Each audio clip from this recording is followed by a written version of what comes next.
இதுதான் உங்களோட ப்ராஜெக்டோட circuit diagram. So ப்ராஜெக்டோட concept வந்து என்ன அப்படின்னா, இது பார்த்தீங்கன்னா vehicle to vehicle power transfer. So இந்த வெஹிக்கிள் டு வெஹிக்கிள் பவர் டிரான்ஸ்ஃபருக்கு என்ன பண்ணுறாங்க அப்படின்னா, ஸோ 2 வெஹிக்கிளை கன்சிடர் பண்ணோம் நம்ம. ஸோ நம்ம என்ன பண்ணுறோம் அப்படின்னா, ஃபஸ்ட்டு வந்து பார்த்தீங்கன்னா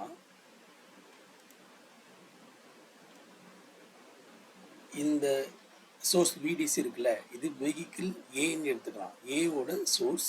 ஸோ அப்போது இந்த கன்வெர்ட்டர் இந்த பார்ட்டில் இருக்கக்கூடிய இது மட்டும் இருக்கக்கூடியது வெஹிக்கிள் ஏவோட கன்வெர்ட்டர். ஸோ அடுத்தது வெஹிக்கிள் பியோட கன்வெர்ட்டர் வந்து பார்த்தீங்க அப்படின்னா, ஸோ இந்த சைடு இருக்கிறது வந்து பார்த்தீங்கன்னா வெஹிக்கிள் பியோட கன்வெர்ட்டர், அதாவது ரெட்டில் மார்க் பண்ணுறது வெஹிக்கிள் ஏவோட கன்வெர்ட்டர் சைடு. இந்த வெஹிக்கிள் பிக்கு வந்து பார்த்தீங்கன்னா எல்லோ கலரில் மார்க் பண்ண வெஹிக்கிள் பியோட கன்வெர்ட்டர். ஸோ அப்போ வெஹிக்கிள் சொல்லும் போது நமக்கு ஒரு சோர்ஸ் தேவை.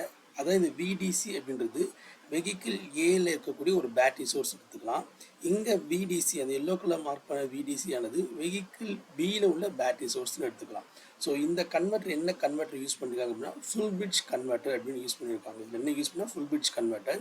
ஸோ இந்த ஃபுல் பிரிட்ஜ் கன்வெர்ட்டர் ஆனது என்ன அட்வான்டேஜ் அப்படின்னா வந்து டிசி சோர்ஸ் கொடுக்கும்போது இன்வெர்ட்டராக ஒர்க் ஆகும். ஸோ டிசி சோர்ஸ் இல்லாத போது அதுக்கு பேக் எண்ட்லேருந்து சப்ளை வரும்போது அது வந்து ரெக்டிஃபர் ஆக்ட் பண்ணும். ஸோ அப்போ இந்த டாபிக் ஆனது வெஹிக்கிள் டு வெஹிக்கிள் ஒர்க் பண்ணனால இது வந்து bidirectional converter. So vehicle to vehicle work ஆகிறதுனால, so A to B, B to ஏல ஒர்க் ஆகிறதுனால இது வந்து by direction converter.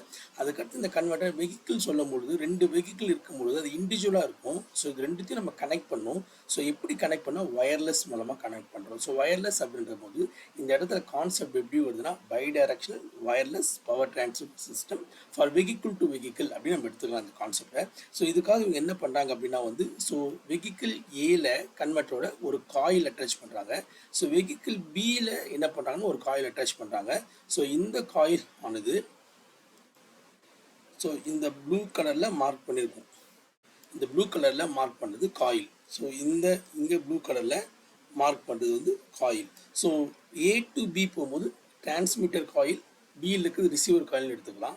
So B to ஏல போகும்போது பியில் இருக்கிறது டிரான்ஸ்மிட்டர் காயில், பியில் இருக்கிறது டிரான்ஸ்மிட்டர் காயில், ஏல இருக்கிறது ரிசீவர் காயில் எடுத்துக்கலாம். ஸோ எப்படி வேணால் எடுத்துக்கலாம். ஸோ அதனால் வந்து காமனாக காயில் சொல்கிறேன். ஸோ அப்போ இந்த இடத்துல இருக்கிறது கன்வெர்ட்டர் இருக்குது.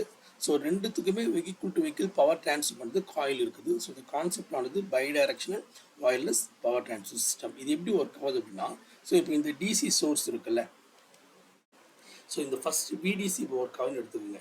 ஸோ இந்த ஃபஸ்ட்டு விடிசி ஆனது ஒர்க் ஆகும்போது இந்த கன்வெர்ட்டர், அதாவது மாஸ்ஃபெட், இந்த 4 ஃபுல் பிரிட்ஜ் மாஸ்ஃபெட் இருக்கக்கூடிய கன்வெர்ட்டர் ஆனது, அதாவது S1314 அந்த மாதிரி இருக்குல்ல, ஃபஸ்ட் ஏல ரெட் கலரில் இருக்கக்கூடிய கன்வெர்ட்டர் ஆனது இன்வெர்ட்டராக ஒர்க் ஆகும். அந்த இன்வெர்ட்டர் எப்படி ஒர்க் ஆகும்னா ஹை ஃப்ரீக்வன்சி இன்வெர்ட்டர் ஒர்க் ஆகும். So high frequency full bridge converter எடுத்துக்கலாம், இல்லை high frequency full bridge inverter கூட எடுத்துக்கலாம் நீங்கள்.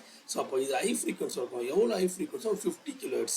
ஸோ 50 kHz நம்ம நீங்கள் ஒரு சர்க்யூட்டுக்கு பல்ஸ் கொடுக்கும்போது அது ஒரு ஸ்கொயர் வேவாக மாறும். அந்த ஹை ஃப்ரீக்வன்சி ஆனது என்ன ஆகும் அப்படின்னா வந்து அந்த காயிலில் போகும்போது அது ஏரில் வந்து மூவ் ஆகும். அது ஏரில் மூவ் ஆகும்போது ரிசீவர் சைடில் இருக்கக்கூடிய காயிலானது அந்த வோல்டேஜை ரிசீவ் பண்ணும்போது அதை ரிசீவ் பண்ணி இந்த ரெக்டிஃபயர், இந்த கன்வெர்ட்டர் இருக்குல்ல, பி கன்வெர்ட்டர், எல்லோ கலரில் கன்வெர்ட்டர் இருக்குல்ல, அது ரெக்டிஃபயர் ஆக்ட் பண்ணி ஸோ வெஹிக்கிள் பியில் இருக்கக்கூடிய பேட்டரியை சார்ஜ் பண்ணும் அப்படின்னு சொல்கிறாங்க. ஸோ அப்போ அந்த இடத்துல சார்ஜிங் வோல்டேஜ் வரும்.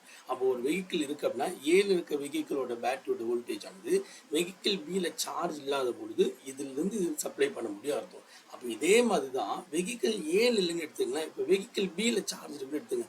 வெஹிக்கிள் பி சோர்ஸ் ஒர்க் ஆகும்போது வெஹிக்கிள் பியோட கன்வெர்ட்டர் ஆனது இன்வெர்ட்டர் ஆக்ட் ஆகும். அது காயில் வழியாக போய் அந்த காயிலேருந்து ஏரில் மூவ் ஆகி வெஹிக்கிள் ஏந்து ரெக்டிஃபயராக ஒர்க் ஆகி ரெக்டிஃபயர்லேருந்து இது இந்த ஏன்றது சார்ஜ் ஆகும் அப்படின்னு சொல்கிறாங்க. இதில் வந்து கன்வெர்ட்டருக்கு அப்புறமா, அதாவது 4 சுவிட்சுக்கு அப்புறம் ஒரு எல்சி போட்டிருக்காங்க. அது வந்து காம்பன்சேஷன் சர்க்யூட். ஓகே, ஒரு காயில் போடும்போது எல்சி ஃபில்டர் சர்க்யூட் அப்படின்னு எடுத்துக்கலாம். ஸோ 2 சைடுமே ஃபில்டர் சர்க்யூட் போட்டிருப்பாங்க. ஸோ இது வந்து பை டைரக்ஷனல் வழியாக ஸோ வயர்லெஸ்ஸாக பவர்ஃபுல் பண்ணுறதுக்காக so vehicle to vehicle transfer system பண்ணுறாங்க. இது 2 மோடுமே நம்ம காட்ட முடியும். ஏ டு பியும் காட்ட முடியும், பி டு ஏவும் நம்ம காட்ட முடியுங்க. இதுதான் உங்கள் ப்ராஜெக்டோட மெயின் கான்செப்ட்.